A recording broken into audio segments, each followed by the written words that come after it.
Hi, everyone. Welcome back to the Legends of Sport podcast. I'm your host, as always, Andy Bernstein. Folks, this week's guest is one of my dearest friends, the great Nathaniel S. Butler. Nat has been my partner in crime for over 40 years in the trenches of covering NBA basketball.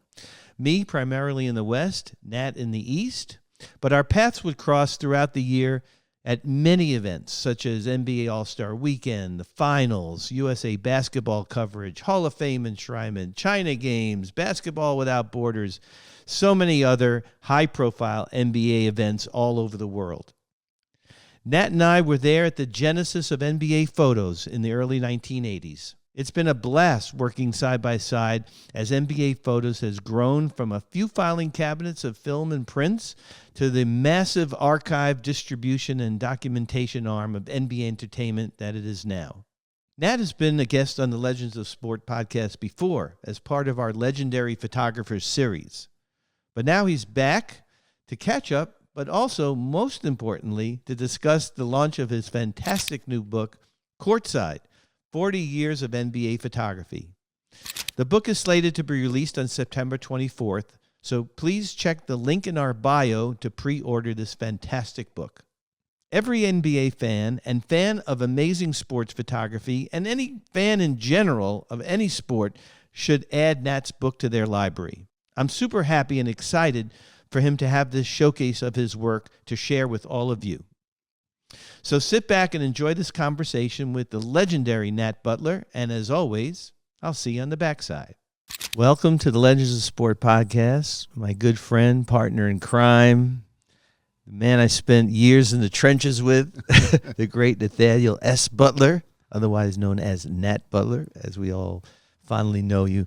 Nat, congratulations on the birth of your latest child. Here it is. Thank you.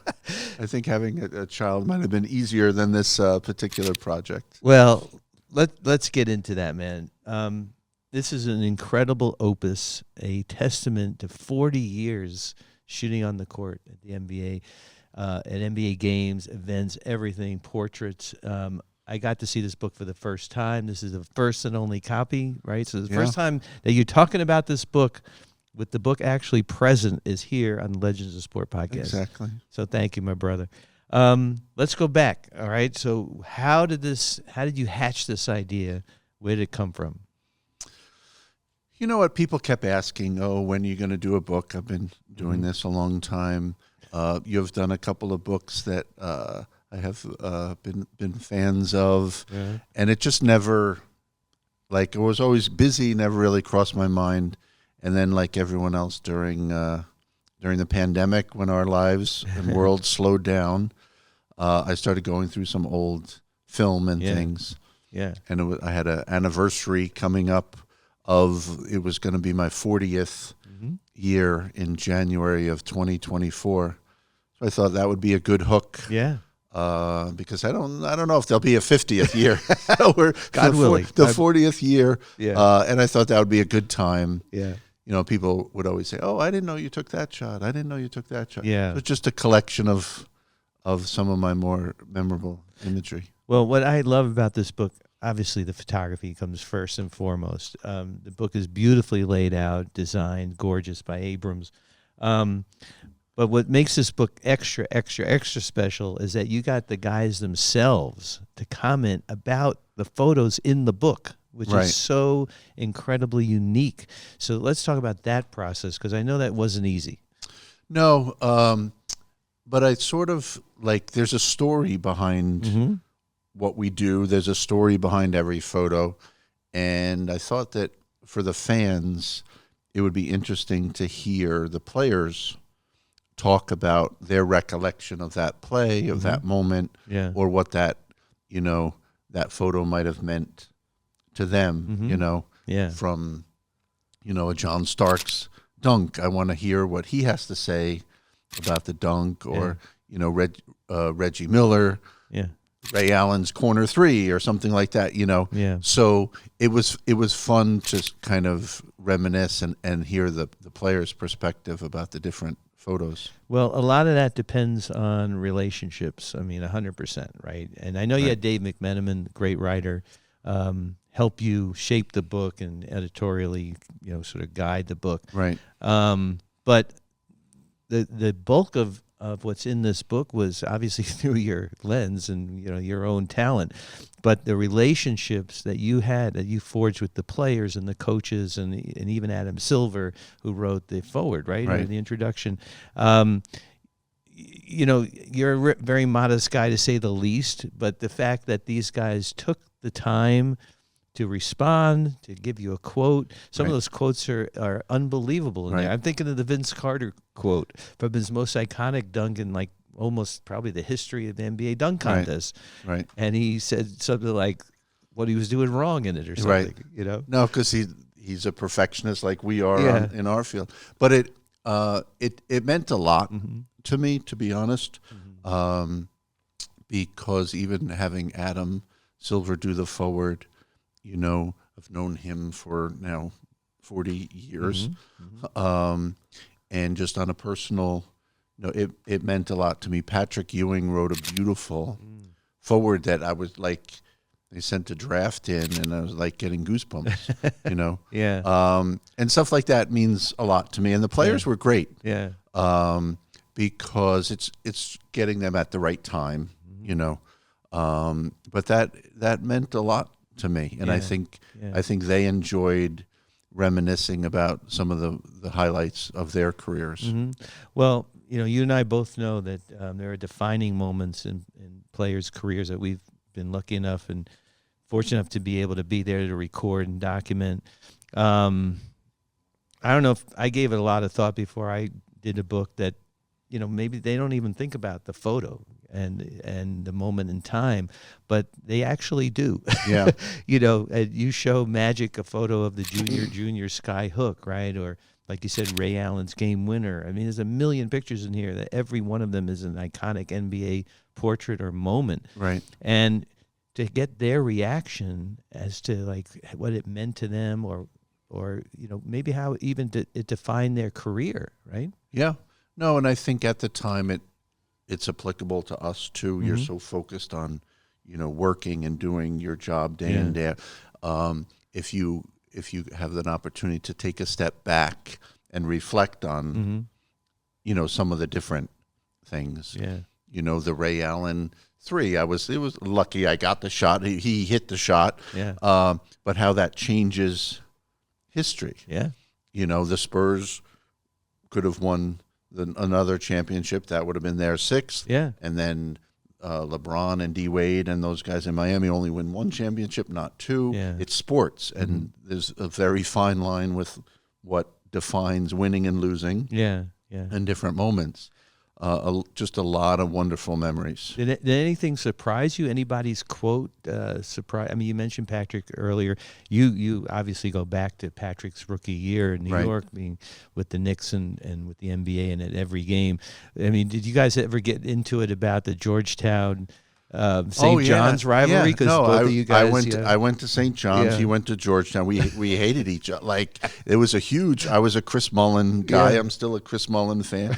But getting to know Patrick over the years, it's just a true friendship. Yeah, yeah. And as I mentioned, his foreword, he just made a comment that every time I started in 1984, he came into the league in 1985. Yeah.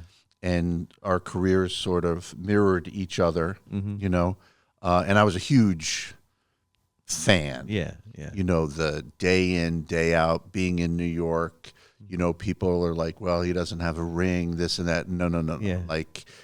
If you were there, you witnessed it, the grind, and every single night, how hard he played. He typified, the New York kind of mentality. And I just loved being there. I loved documenting it, and it's just very, very special to me. Yeah, in the Mecca, right? Kobe used to call it the Mecca of basketball, Madison Square Garden. So many players came through the Garden and had probably the best performances ever, right? And you were there to document those. It was incredible. I think the older generation of players did have that historical perspective to coming into the Garden. The Knicks have gone through some rough years, but when Reggie Miller or Michael Jordan or someone like that came into the Garden, they knew what was going on. Oh, and yeah. you got their A game for sure. every night.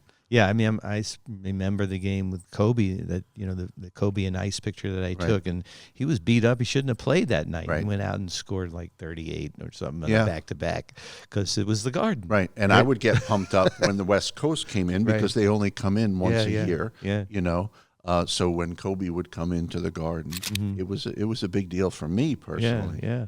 So, Natalie, you and I have been around the world multiple times, together, separately. We've covered, I would say, it's fair to say we've covered every NBA event, either together, or each of us that the NBA has had all over the world. We're here to celebrate the 50th anniversary of USA basketball, Right. specifically you and I, and you're going now with them to the Olympics, pre-Olympics in Abu Dhabi, and Right.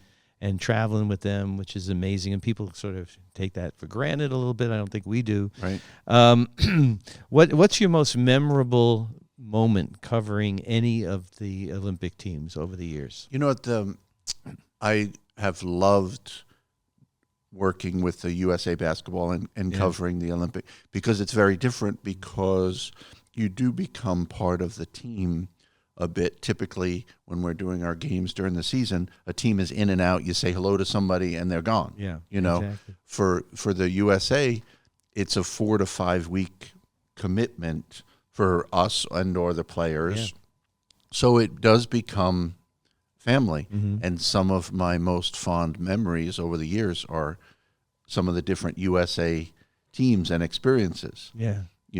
We were there in '92 for the Dream Team. That was unbelievable. Yeah, Which, unbelievable. again, you're working, your head down, you're focused. Yeah. But when you look back on things, it was like being with the Beatles every day. Crazy. I know.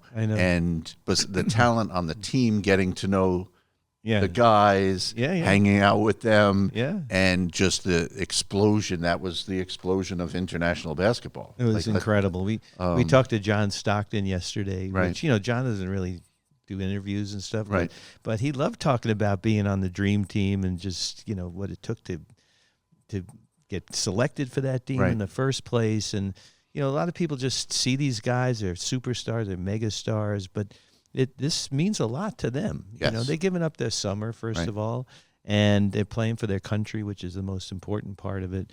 But for us to be able to document it for history, I know it's a job. It's always been a job for you and for me and for our fellow NBA photographers. But when you're able to sit back and then put this together, see, I'm doing that now. Now that I'm off the court, there's a lot of reflection going on. Like, was I really there? Right.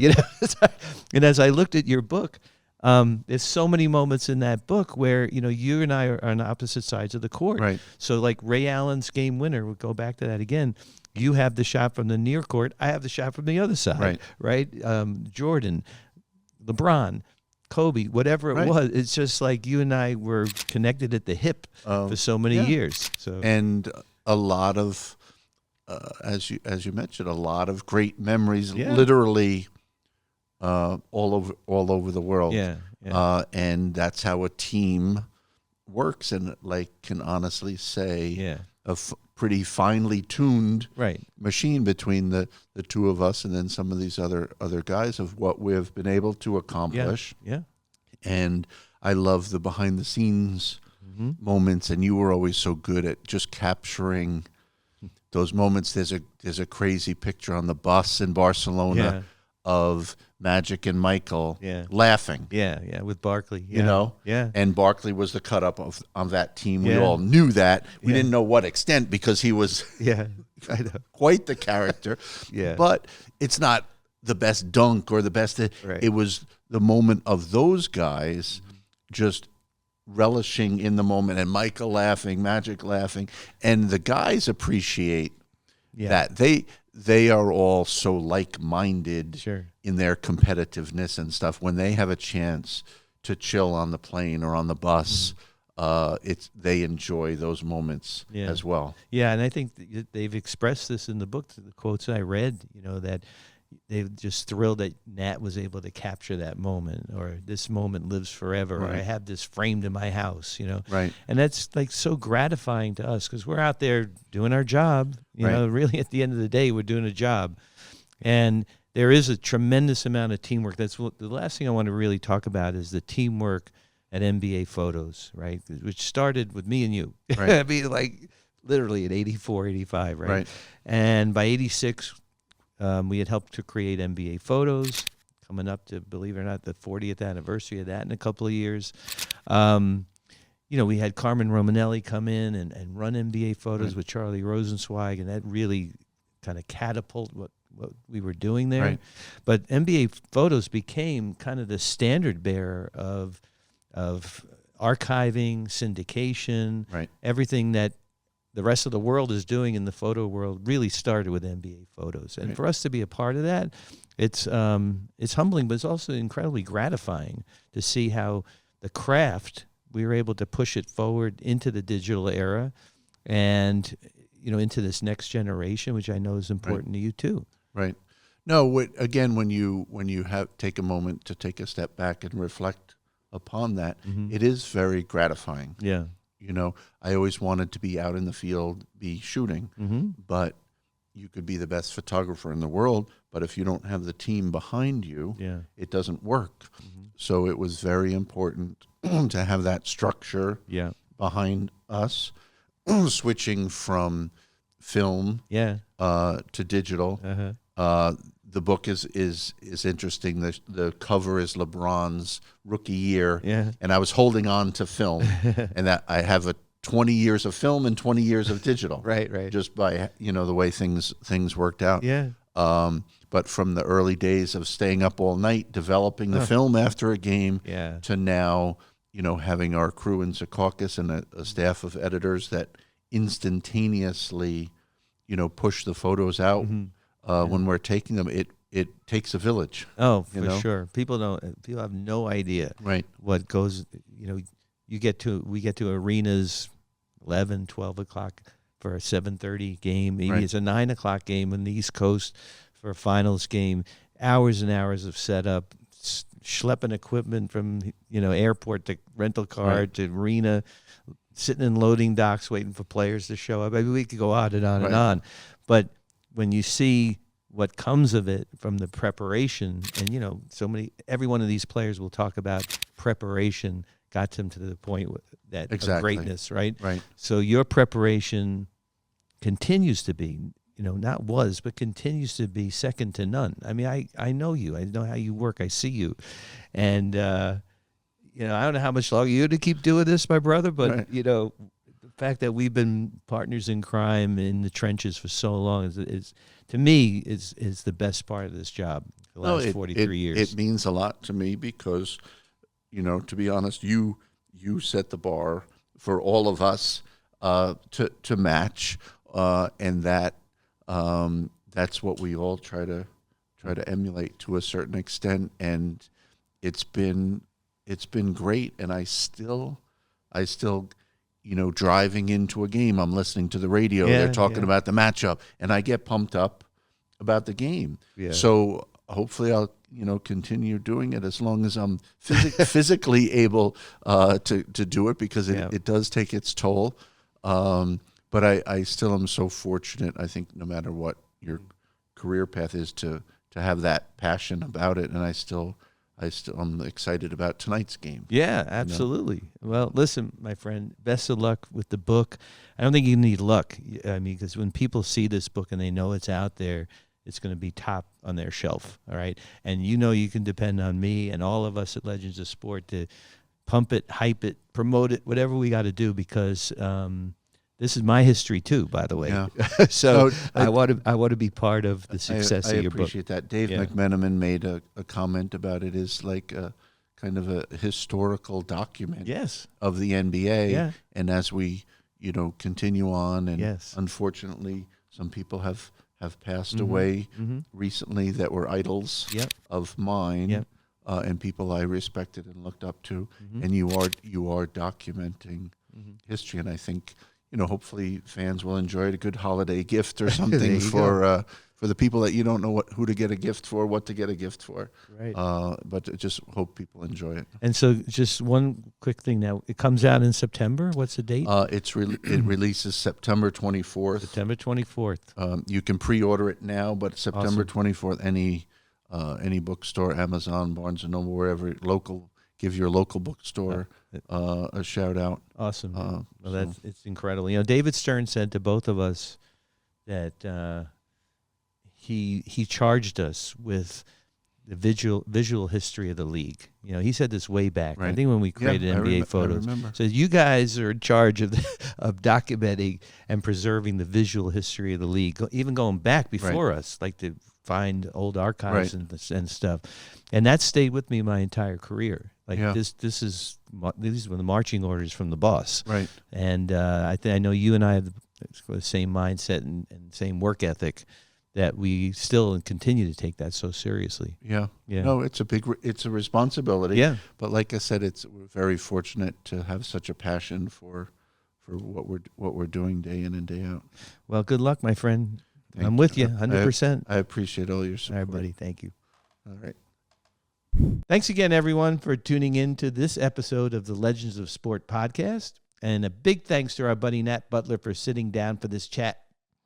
We love bringing these conversations to all of you, so please continue to tell all your friends to subscribe to our YouTube channel, Legends of Sport, and to our Instagram at Legends of Sport. And my photography can be found on Instagram at ADB Photo Inc.